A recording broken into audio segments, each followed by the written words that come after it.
Chapter 11 में आपका स्वागत है। हमारी इस जर्नी में अब तक इन सभी cache line profiling, custom memory resources और टेम्पलेट मेटाप्रो प्रोग्रामिंग के जरिए हम एक बहुत ही सिंपल वर्कफ्लो पर रिलाई कर रहे हैं। टर्मिनल ओपन करें, g++ main.cpp-o ऐप जैसी कमांड टाइप करें और एंटर हिट करें। जब आप आइसोलेटेड कॉन्सेप्ट्स के साथ एक्सपेरिमेंट कर रहे हों, किसी क्विक एल्गोरिदम को टेस्ट कर रहे हों या किसी डिबगर में एक सिंगल फाइल को स्टेप थ्रू कर रहे हों, तो कमांड लाइन से सीधे कंपाइल करना काफ़ी फास्ट, डायरेक्ट और पूरी तरह से आपके कंट्रोल में लगता है। यहाँ कोई सेटअप का झंझट नहीं है, कोई एक्स्ट्रा कॉन्फ़िगरेशन फाइल्स नहीं है और बैकग्राउंड में कोई मैजिक नहीं हो रहा है। बस आपकी सोर्स फाइल और कंपाइलर। हालांकि जैसे ही आपका कोड एक सिंगल फाइल से बड़ा हो जाता है, ये आसान वर्कफ्लो टूटने लगता है।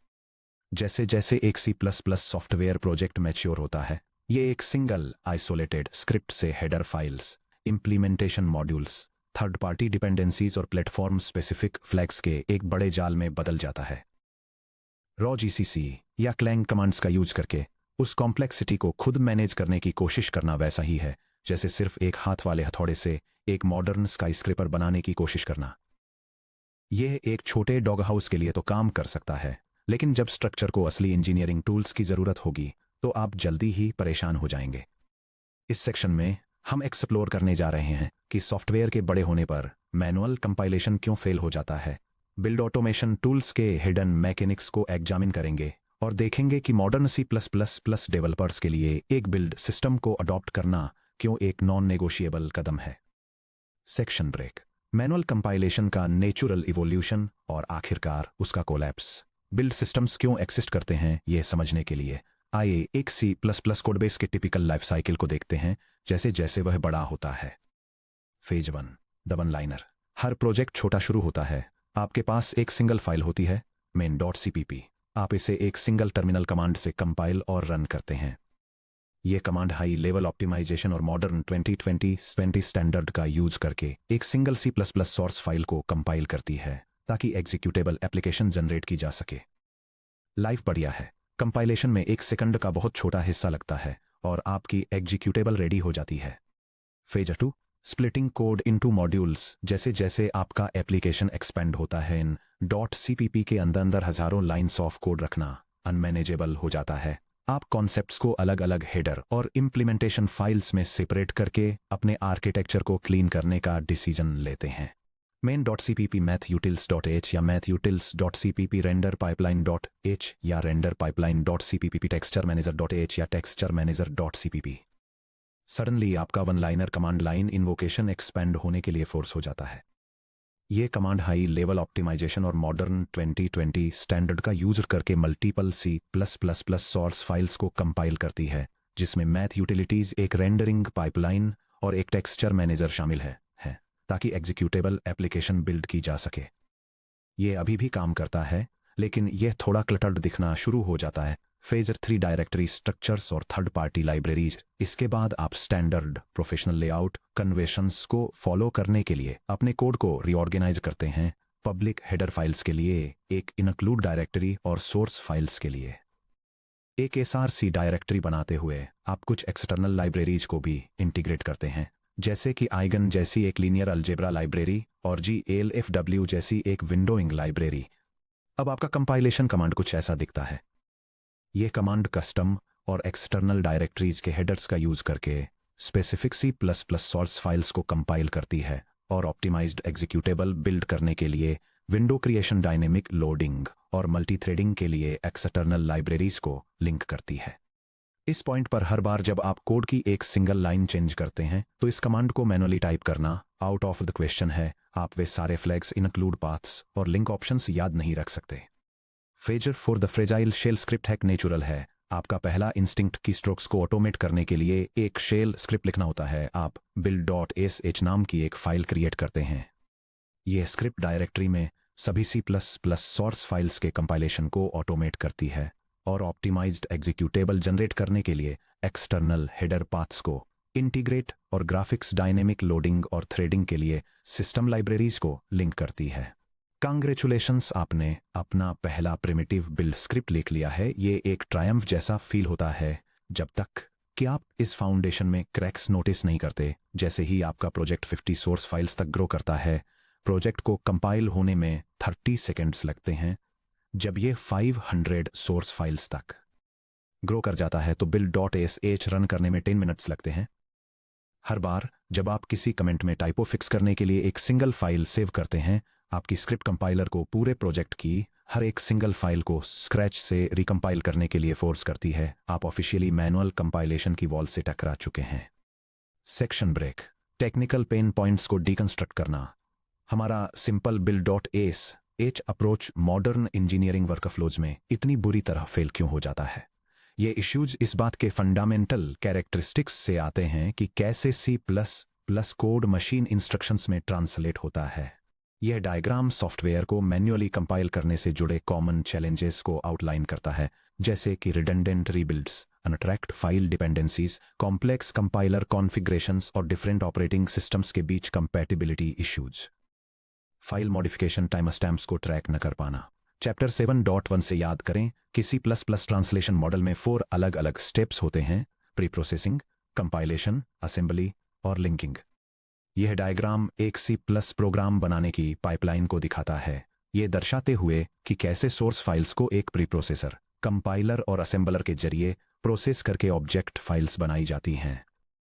फिर इन ऑब्जेक्ट फाइल्स को किसी भी थर्ड पार्टी लाइब्रेरीज के साथ लिंकर द्वारा कंबाइन करके फाइनल एग्जीक्यूटेबल तैयार किया जाता है। जब आप G++ src या star.c++ को इन्वोक करते हैं, तो कंपाइलर ड्राइवर इसे पास की गई हर सिंगल सोर्स फाइल के लिए 4 स्टेजेस परफॉर्म करता है, जिससे मेमोरी या टेम्परेरी स्टोरेज में temporary object files .o produce होती हैं और फिर उन्हें टारगेट बाइनरी में लिंक करता है। अगर आपके पास 100 सोर्स फाइल्स हैं और आप सिर्फ mathutils.c++ को मॉडिफाई करते हैं, तो उनमें से 99 सोर्स फाइल्स चेंज नहीं हुई। उनकी करस्पोंडिंग बाइनरी इंस्ट्रक्शंस पिछली बिल्ड रन के दौरान जनरेट हुई इंस्ट्रक्शंस के बिल्कुल आइडेंटिकल रहती हैं। उन 99 अनचेंज्ड फाइल्स को रीपार्स, रीटोकेनाइज, रीऑप्टिमाइज और रीअसेंबल करना पूरी तरह से वेस्टेड CPU वर्क है। GCC को raw star.c++ वाइल्ड कार्ड्स पास करने वाली एक शेल स्क्रिप्ट में यह पूछने की कोई इनबिल्ट इंटेलिजेंस नहीं होती कि कौन सी ऑब्जेक्ट फाइल्स पहले से ही अप टू डेट हैं। यह हर बार कंपाइलर को सब कुछ स्क्रैच से प्रोसेस करने का ऑर्डर देती है। ###2.header डिपेंडेंसीज और ODR वायलेशंस का नाइटमेयर। आप कह सकते हैं मैं इसे ठीक कर सकता हूं। मैं एक स्क्रिप्ट लिखूंगा जो हर .cpp फाइल को अलग से एक इंडिविजुअल .o ऑब्जेक्ट फाइल में कंपाइल करेगी। आप अपने बिल्ड प्रोसेस को 2 अलग अलग मैनुअल स्टेप्स में स्प्लिट करने की कोशिश कर सकते हैं, जैसा कि हमने चैप्टर 7.3 में एक्सप्लोर किया था। यह कमांड लाइन सीक्वेंस एक हेडर डायरेक्टरी को रेफरेंस करते हुए 3 C+ सोर्स फाइल्स को इंडिविजुअल ऑब्जेक्ट फाइल्स में कंपाइल करता है। इसके बाद यह उन कंपाइल्ड ऑब्जेक्ट फाइल्स को आपस में लिंक करके एक फाइनल एग्जीक्यूटेबल प्रोग्राम जनरेट करता है। अब अगर आप रेंडर पाइपलाइन .cpp को मॉडिफाई करते हैं, तो आप केवल रेंडर पाइपलाइन .o को रिकम्पाइल करने का कमांड रन करते हैं और फिर फाइनल लिंक कमांड को रीरन करते हैं। इंक्रीमेंटल कंपाइलेशन अचीव हो गया। ... या ऐसा लगता है जब तक कि आप हेडर प्रोपेगेशन का सामना नहीं करते। मान लीजिए mathutils.h एक कोर डेटा स्ट्रक्चर को डिफाइन करता है जो आपके इंजन में हर जगह यूज होता है। ये हेडर फाइल डेसिमल नंबर्स का यूज करके स्पेशियल कोऑर्डिनेट्स को रिप्रेजेंट करने के लिए एक basic 3 dimensional vector structure define करती है और साथ ही कंपाइलेशन के दौरान डुप्लीकेट डेफिनेशन से बचने के लिए इंक्लूड गार्ड्स का यूज करती है। रेंडर पाइपलाइन .cpp और main.cpp दोनों ही mathutils.h को इंक्लूड करते हैं। अब mathutils.h को ओपन करें और अपने वेक्टर स्ट्रक्चर को एक्सपेंड करने के लिए उस float w मेंबर वेरिएबल को अनकमेंट करें। अगर आप अब सिर्फ mathutils.cpp को रिकम्पाइल करते हैं क्योंकि आपको लगता है कि आपने रेंडर पाइपलाइन .cpp या main.cpp को डायरेक्टली टच नहीं किया है, तो आप एक बहुत बड़ा हिडन मेमोरी मिसमैच क्रिएट कर देते हैं।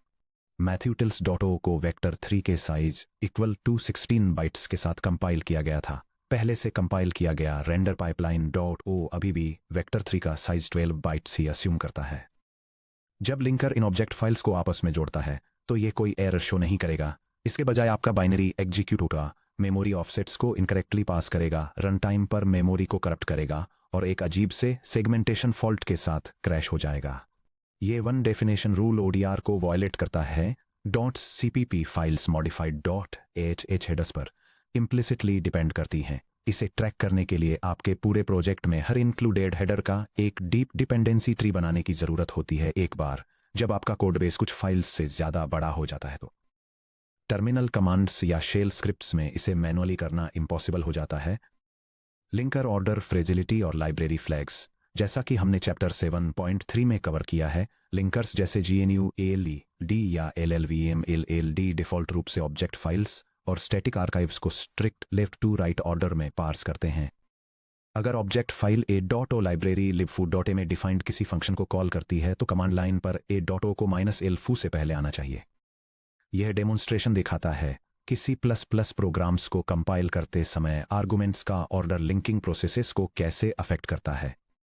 यह एक सक्सेसफुल कंपाइलेशन जिसमें मेन ऑब्जेक्ट फाइल को लाइब्रेरी फ्लैग से पहले रखा जाता है ताकि लिंकर रेफरेंस किए गए फंक्शंस को रिजॉल्व कर सके, और एक फेल्ड कंपाइलेशन के बीच का अंतर दिखाता है जहां लाइब्रेरी फ्लैग को पहले रखने से लिंकर अनयूज्ड फंक्शंस को डिस्कार्ड कर देता है और अनडिफाइंड रेफरेंस एरर्स के साथ फेल हो जाता है।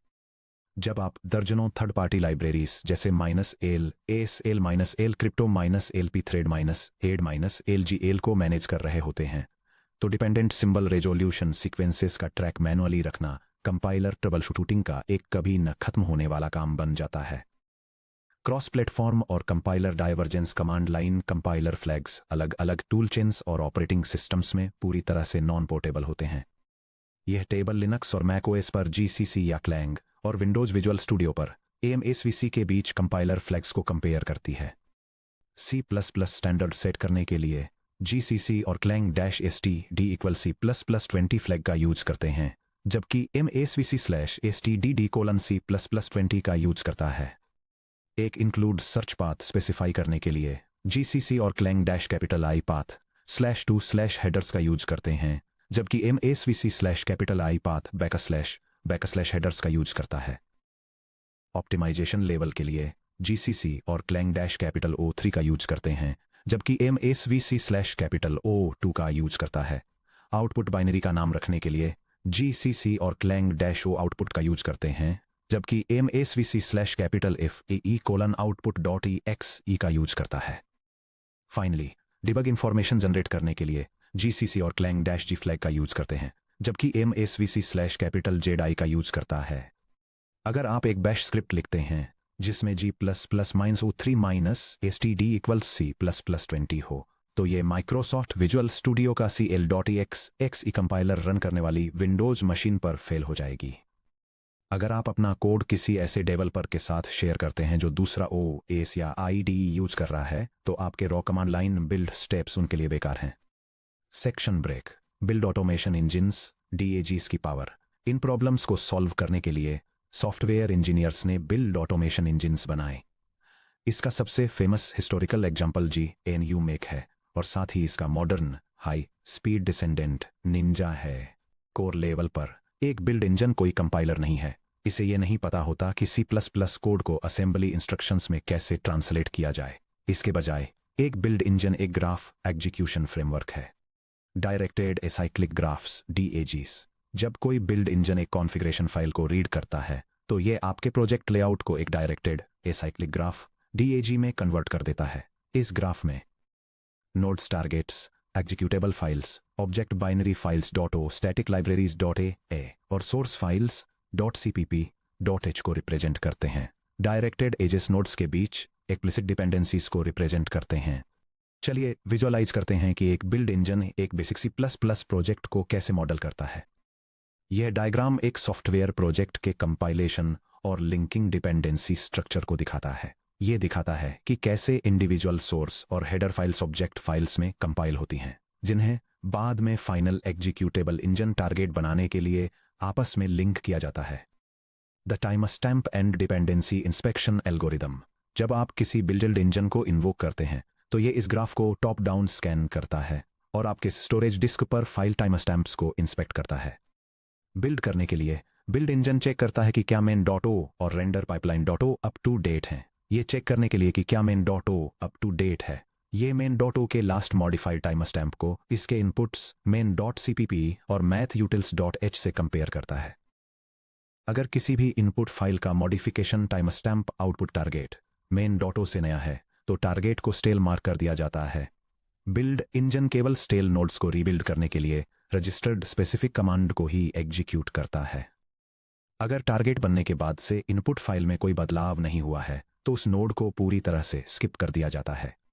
अगर आप रेंडर पाइपलाइन डॉट सीपीपी को एडिट करते हैं तो बिल्ड इंजन नोटिस करता है कि render pipeline dot CPP render pipeline dot O से न्यूअर है। यह रेंडर पाइपलाइन डॉट ओ को अपडेट करने के लिए कंपाइलर रन करता है। मेन डॉट ओ को रिकंपाइल करना पूरी तरह से स्किप कर देता है और फाइनल बाइनरी इंजन को रीलिंक करता है। जिस कंप्लीट प्रोजेक्ट रिकंपाइलेशन में पहले 10 मिनट्स लगते थे वह अब सिर्फ 0.2 सेकंड्स में फिनिश हो जाता है। Section break. Meta build systems raw make files क्यों इनफ नहीं है। बिल्ड इंजन्स जैसे मेक जो मेक फाइल्स यूज करता है और निंजा जो बिल्ड डॉट निंजा इंजाइल्स यूज करता है, उन्होंने इंक्रीमेंटल बिल्ड्स और डिपेंडेंसी ट्रैकिंग की प्रॉब्लम को सॉल्व किया।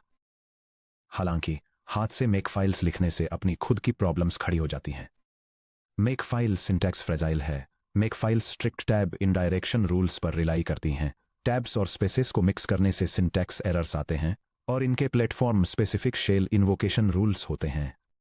प्लेटफॉर्म डिपेंडेंस बनी रहती है। Linux bash commands rm-rf build के लिए लिखी गई make file Windows command prompt del/q build पर रन करने पर पूरी तरह से ब्रेक हो जाती है। IDE इंटीग्रेशन ब्रोकन है। मॉडर्न IDEs जैसे विजुअल स्टूडियो सी लायन और VS कोड को कोड ऑटो कंपीलेशन, सिंटैक्स हाइलाइटिंग और इनलाइन डिबगिंग प्रोवाइड करने के लिए कंपाइलर इंक्लूड पाथ्स और फ्लैग ऑप्शंस जानने की जरूरत होती है। रोमेक फाइल्स इस इंफॉर्मेशन को क्लीनली एक्सपोज नहीं करती हैं। यह हमें मॉडर्न C++ इंजीनियरिंग स्टैंडर्ड पर लाता है जो है the Meta build system generator. यह डायग्राम एक मेटा बिल्ड सिस्टम के वर्कफ्लो को इलस्ट्रेट करता है, ये दिखाते हुए कि कैसे एक कॉन्फ़िगरेशन फाइल को सीमेक द्वारा प्रोसेस किया जाता है ताकि various platform specific build files generate की जा सकें। ये जनरेटेड फाइल्स जिनमें Unix make files, Ninja files, Visual Studio solutions और एक्सकोड प्रोजेक्ट्स शामिल हैं, फिर सॉफ्टवेयर को कंपाइल करने के लिए उनके करस्पोंडिंग बिल्ड टूल्स द्वारा एग्जीक्यूट की जाती हैं। एक मेटा बिल्ड सिस्टम कोड को कंपाइल नहीं करता है और न ही ये बिल्ड रन के दौरान एग्जीक्यूशन स्टेप्स को डायरेक्टली ट्रैक करता है। इसके बजाय यह एक high level build script generator की तरह काम करता है। आप एक single high level human readable configuration file लिखते हैं जो आपके प्रोजेक्ट आर्किटेक्चर को डिस्क्राइब करती है, जैसे कि यहाँ मेरी सोर्स फाइल्स हैं, यहाँ मेरी इंक्लूड डायरेक्टरीज हैं, यहाँ मेरी एक्सटर्नल लाइब्रेरी डिपेंडेंसीज हैं और मुझे C++20 की रिक्वायरमेंट है।